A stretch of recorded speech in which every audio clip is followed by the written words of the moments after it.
Good afternoon to all the alumni of Okongwu Memorial Grammar School. I will start by introducing myself because there are many of us that graduated before me and those that graduated after I did. I have not crossed paths with some of the alumni, so the introduction is in order. My name is Professor Ndubeze Fidelis Okongwu. I am an adult medicine specialist,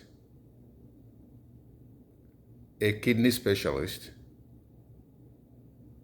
and a solid organ transplantation specialist, consulting in kidneys and pancreas transplantation.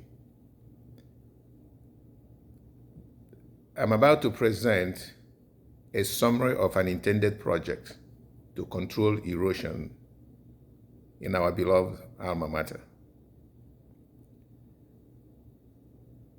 As most of us know, that Okongwu Memorial Grammar School is a state institution that belongs to Anambra State. Therefore, it is run by the state. However, many of us will remember that during the Civil War, a lot of the children did not have the privilege or opportunity to go to school. And I was one of them.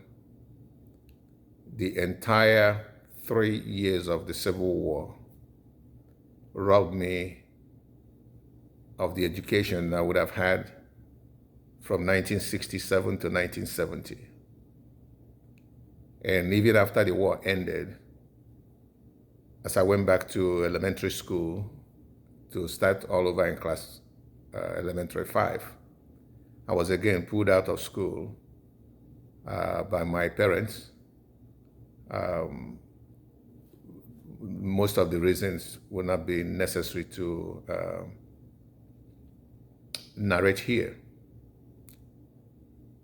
So I ended up getting admitted into Okongwu in 1972. So I am an alumnus of the 1977 alumni. The erosion problem came to our knowledge via the presentation of Engineer Alfred Ozokwe, as well as people like Dr. Wilson Onyeka, both of whom are the 1977 alumni. This information exposed to us the awful nature of erosion at Okongwu, which was there while we were in school. However, it has gotten worse and has made the entire structures within the campus almost inhabitable. Some are collapsing, others their foundations are cracking, and the main building, I'm pretty sure most of us had our classes in that main building. Looks like a ghost town. So we came together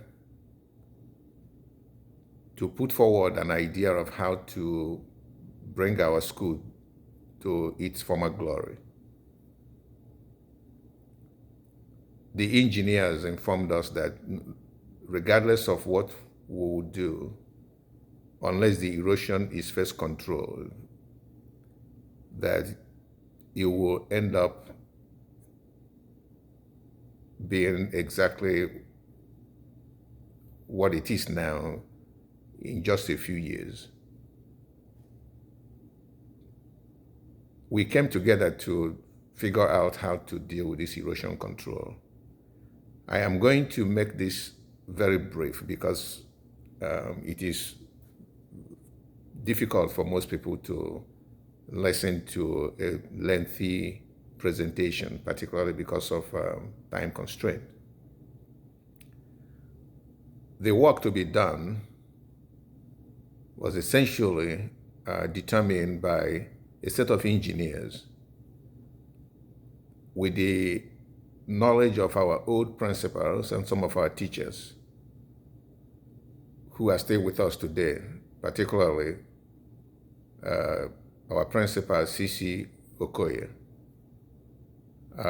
our chemistry and biology teacher, Chief Udebunam, as well as Professor Carlo, who was our geography teacher. They came together with some of our students during a very brief and small reunion and took a tour of the campus in order to determine how best we can bring this erosion control to come to fruition.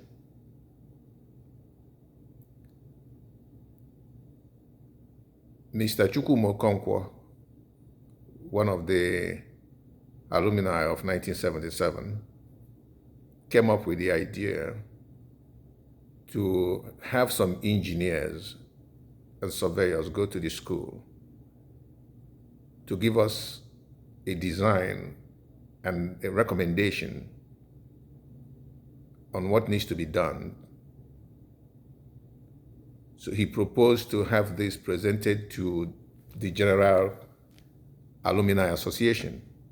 But because we exist in multiple countries, it would have been a very difficult task to first gather all of us together in order to determine what needs to be done. So he volunteered to assemble the engineers and pay the cost for them to design how to control the erosion, how to renovate the buildings there, and how to put up new buildings. And the concern at that point was how to pay for it at the end of the day. So I promised him to go on, even though he wanted to carry this burden, in a sense, by himself. And I promised to pay 50% of the cost of the design so that we do not bother the General Alumni until this erosion control project comes under discussion. So we've had several meetings, at least 3 or 4, trying to organize, but it has not been very easy. So finally, after the engineers had presented to very few people that attended the meetings, all the recommendations and the costs, we became aware of how huge the project, the entire project of renovating the school and controlling the erosion. So we decided to first control the erosion and go from there. While it may seem that we are moving too fast without first consulting the entire alumni body, it is prudent for us to remember that the journey of 1,000 miles starts with one step. That is why we came together and initiated this and presented it to the alumni. So someone in particular asked that I give a summary of this, particularly for those who had not had the opportunity to attend the meetings or who have not had any chance to read the recommendations as presented by the engineers, which have been placed on the platform for the interest of everyone. So in summary, why are we doing this? I use myself as an example. Out of 5 years of my education in Okongwu, in 3.5 years of the 5 years, I was a day student. And you remember the scorching heat after 1 o'clock, what it takes to walk either barefooted for 2 or 3, 4 miles to get back home every day. I was expelled from the school multiple times for not paying the tuition. And I remember one occasion in which the monitor was instructed to remind every teacher that will come into the class to first kick us out of the class before the lectures would begin. Professor Carlo came in to teach the geography, and the monitor, of course, reminded him he was doing his job. But Carlo got offended and told him he was not there to kick students out of the classes, but to teach them. So just as everyone else, in one way or the other, has been blessed by this great institution, we all remember that right after the Civil War, our parents were given 20 pounds, particularly those who had bank accounts prior to the Civil War. And those who had no bank accounts had nothing. So it was difficult for our parents to send us to private schools. So the government schools, or what we call public schools, in a sense, constituted the salvation, academic salvation of most of us today. So once we've crossed that bridge, unfortunately, we have not been able to look back to ensure that those coming behind us equally cross the bridge with less difficulties. I am guilty of not being aware of how bad the school had become. And I'm hoping that this will be the beginning of a project that will bring the glory of our school back all the way into the future. The amount of money that has been projected as the cost for the erosion is about 300 million naira. Some people were concerned once they saw or heard of this number. But I can honestly tell you that based on my experience of the work we are doing in Ojoto, where we are putting up a 200-bed world-class hospital, the cost of just excavating a portion of the space to contain an arm of our building was 175 million. And it's ongoing right now at Ojoto. And if you have a chance, you can please go there and take a look. The cost, we hope, is not going to deter us from pursuing this noble project. So we propose in the last meeting to raise half of that money by the end of December in order to initiate the erosion control project while we embark on the contributions to come up with the second arm or second segment of the cost. We have opened an account. We have registered the organization here in the United States to make it easier for us to do this. This registration is temporary, which means the general alumni can and will in the future elect the officers for the organization, who in turn will be the managers of this our account. But for the time being, the registration and opening of the account. Both were done by Engineer Francis Okeke as well as Sir Edwin Ejimbe. And the information placed on our platform.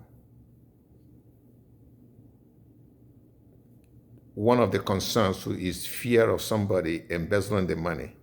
And the second concern is how are we sure that this erosion control will cost this much money? And that's why we need all of us, the input of all of us. None of these things is written on stone.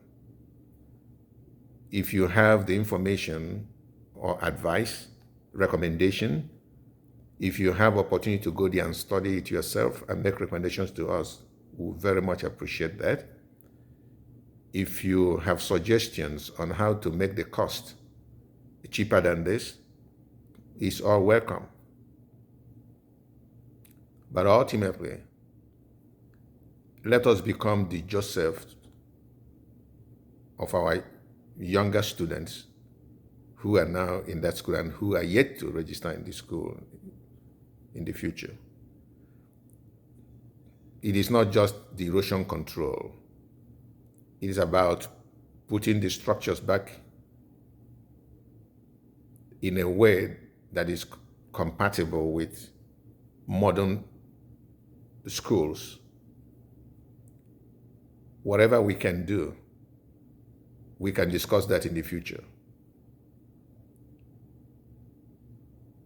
We can't get anything done until the erosion control is done. Myself, I am very acutely aware of the devastating healthcare system we have in Nigeria, and it does affect the students as well as nutrition.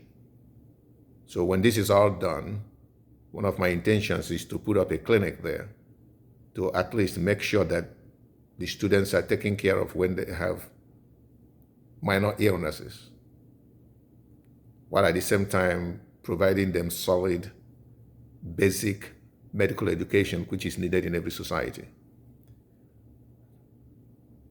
In addition to revitalizing the structures, the quality of education matters.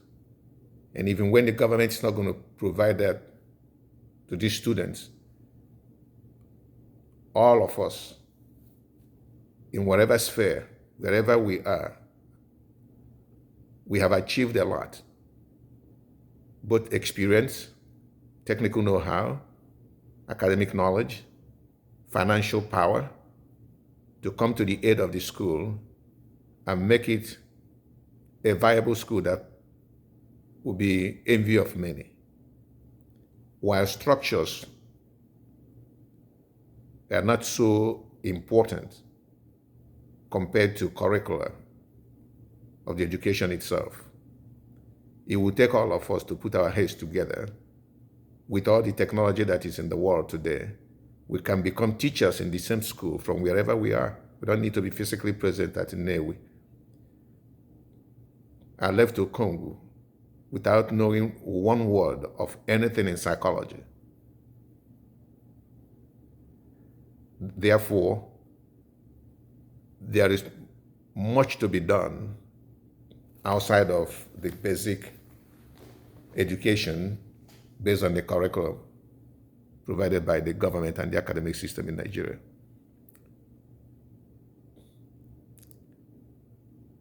We are inviting all of our members, wherever you are, to come to the organization and help us get this done. In our last meeting, we suggested that if anyone can put down $3 a day over the next 2 years, we'll get the erosion control done. However, our participation is not dependent on how much we can contribute. Some may not be able to contribute at all because of circumstances, and there are those who can contribute more because they have been blessed by the foundational education we received and the power of the Almighty God. Therefore, every individual in participating from whatever capacity that you have will make this possible. And we will be sending this video to all our members in diaspora and at home. If there are things I have missed here, you can reach me at 504-241-6660. I'll be glad to answer your questions. There are many members now who have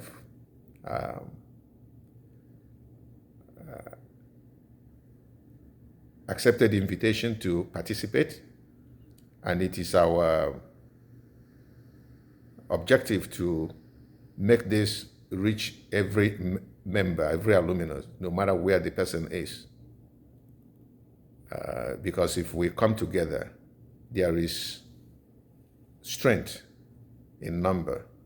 We can pull this off, and particularly to make the principals and the teachers that are still alive proud of the work they have done.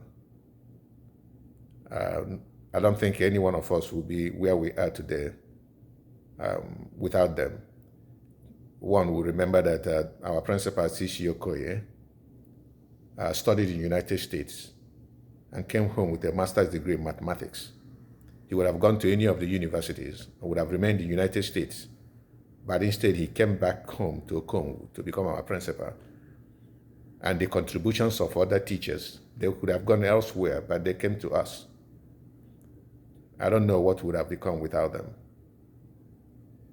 And I close by reminding us of a Mr. Bruce Maylock, who was a 19-year-old student in Columbia University in New York during the Biafran Civil War.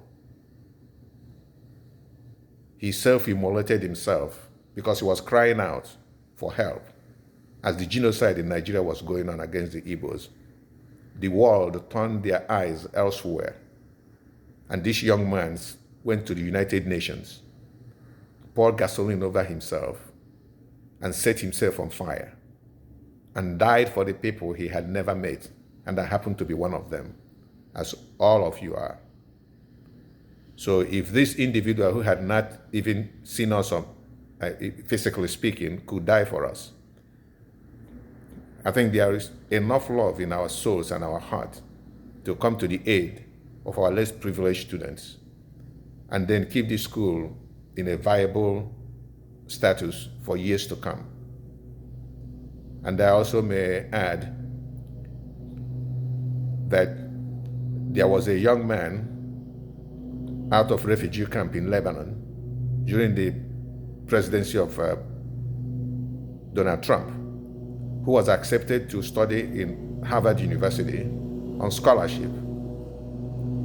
If someone from a refugee camp could come from Lebanon, why can't someone from Newi, where there's no refugee camp, come to the same Harvard or any other school on scholarship?